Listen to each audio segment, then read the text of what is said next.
When Congress defunded public media, thousands of you stepped up, increasing your monthly gift to help us survive year one without federal funding. We made it, but that loss isn't going away. So if you haven't increased your monthly contribution yet, now's the time. And if you're not a sustaining member, join us. A monthly gift to Boise State Public Radio gives us the steady, reliable support we need for year two and beyond. Choose the support tab at boisestatepublicradio.org. It's The Connector on a very busy Wednesday morning. From Boise State Public Radio News, I'm Troy Oppie. Here are this morning's headlines. Idaho voters will not get to weigh in on whether medical marijuana should be allowed in the state. Grizzly bears are set to lose federal protections, with control over the animal's future coming back to states in the West. And the Boise Airport gets the return of a long-awaited nonstop destination. Service to Hawai'i returns this winter. But we start with the recent violence on the greenbelt. Boise Mayor Lauren McLean says using a fatal stabbing to make political points is grandstanding. McLean referring to a press release issued this week by GOP House Representatives Mike Moyle and Bruce Skog, who insisted that the July 6th fatal stabbing on the greenbelt might have been prevented if police had better enforced Idaho's anti-camping law. Skog was a co-sponsor of that bill. The representatives pointed to the suspect in the stabbing as a homeless man who had been known to sleep near the greenbelt. How could anybody expect something like this to become political? There's a family that is hurting, a community that is reeling, and we need real solutions. Boise Deputy Police Chief Tammany Brooks is making the media rounds as well. He declined to weigh in on the political debate, but laid out more specifically what the police department is doing to add to its bicycle team that regularly patrols the greenbelt. We have directed our patrol teams that when they have available time to provide extra patrol in the various areas of the greenbelt so that we can be more accessible to the public, answer any questions that they might have, but also be additional eyes and ears and provide a sense of safety and security to the people who are using the greenbelt right now. Both Brooks and Mayor McLean spoke with our George Prentice. For Morning Edition today, you can find those interviews in full at our website, boisestatepublicradio.org. Idaho will not get to vote on legalizing medical marijuana this November. Here's Julie Luqueta with more. On Tuesday, the Secretary of State announced the Idaho Medical Cannabis Act initiative did not meet the legal requirements to make it onto the November ballot. In a letter sent Monday to the Natural Medicine Alliance of Idaho, the organization behind the petition, the Secretary of State wrote the campaign fell short on several fronts. To qualify, an initiative must be signed by about 70,000 people, coming from 18 of the state's 35 legislative districts. The organizers gathered 58,000 signatures from just 13 districts. The Secretary says his office has referred other issues to law enforcement. One signature was linked to someone who died in 2021, while other names belong to voters who are no longer registered in Idaho.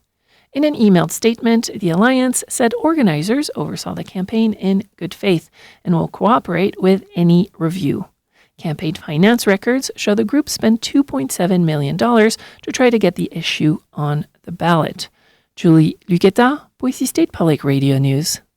The Natural Medicine Alliance of Idaho says it was created because they believe, quote, patients with serious and painful conditions deserve an alternative to prescription opioids.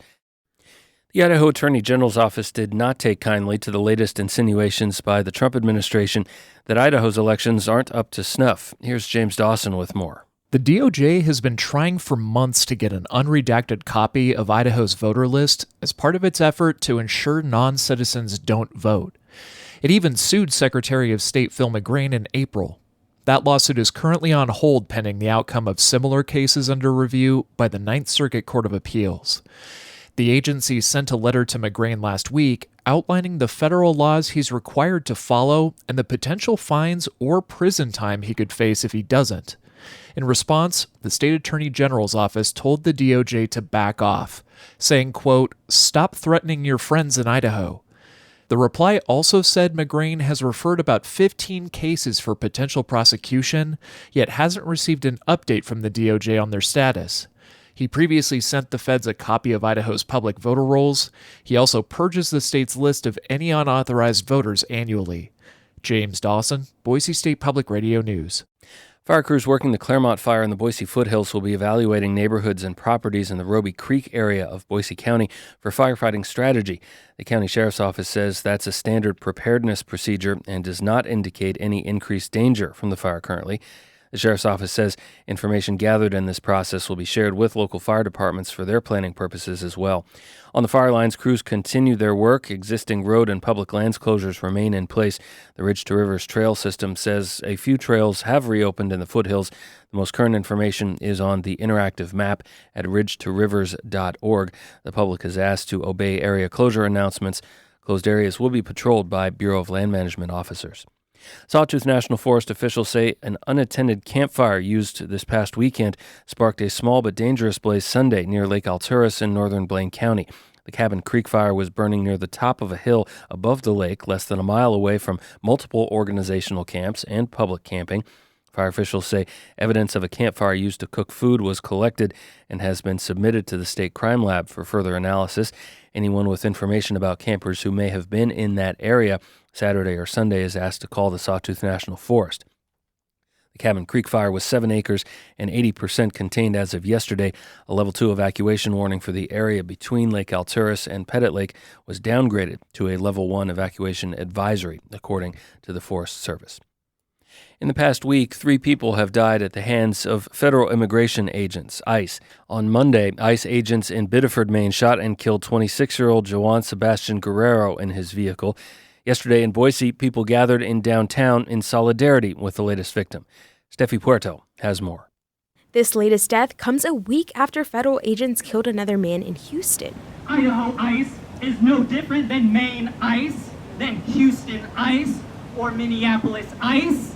Speaking to roughly a dozen people in front of City Hall, Jaewon Lee from the grassroots organization Boise Blackbirds. How do you say something meaningful about someone you didn't know from the other side of the country? Lee said the gathering was for people to share their grief and rage, But to also show our neighbors and community leaders and those in power that some of us still cling to something greater than fear. NPR reports 9 people have died at the hands of ICE agents during Trump's second term. And if Idaho doesn't stand up against that, then we're basically just saying we're okay with that. Lee also condemned Governor Brad Little's support of immigration enforcement in the state, which includes Idaho State Police assisting in transferring undocumented people to detention facilities. Steffi Puerto, Boise State Public Radio News. For the first time in more than a decade, air travelers will be able to fly direct from Boise to Honolulu. The Boise Airport and Alaska Airlines, which also now owns Hawaiian Airlines, yesterday announced the new once-daily flights beginning in December with seasonal services through March 21st. The airport says Hawai'i is one of the most requested destinations out of Boise, but it hasn't had direct service since 2014, when Allegiant ended its multi-weekly service after a little over a year.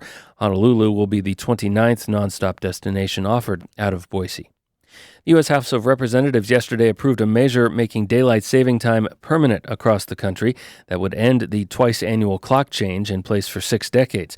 The Sunshine Protection Act passed with bipartisan support, 308 to 117, including yes votes from both Idaho Representatives Mike Simpson and Russ Fulcher. It's not clear whether the bill has support to pass in the U.S. Senate.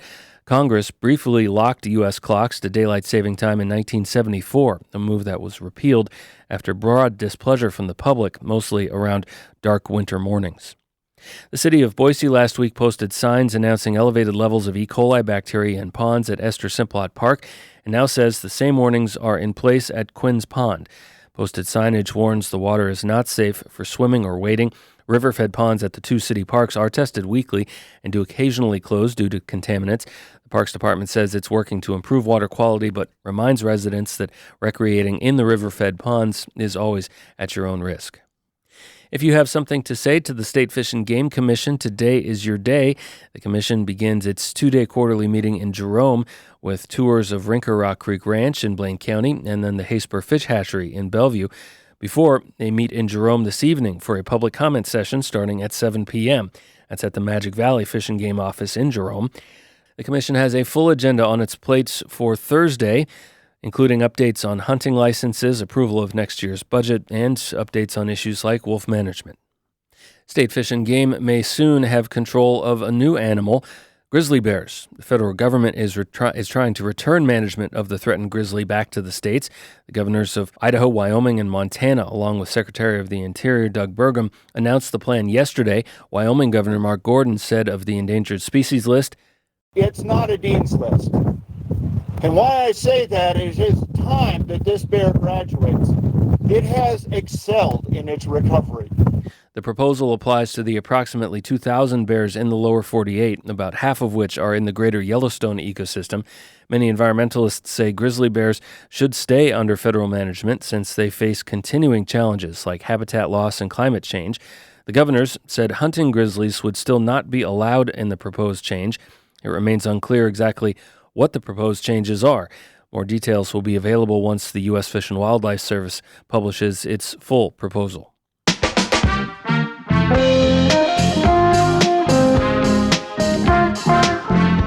And that's your connector for this Wednesday, July 15th. I'm Troy Oppie. Be back with you again tomorrow. Our news director is Sasha Woodruff. Our digital strategy manager is Lacey Daly. Our general manager is Tom Michael. And our listeners are our financial supporters. Thanks for your support at BoiseStatePublicRadio.org. Make it a great day.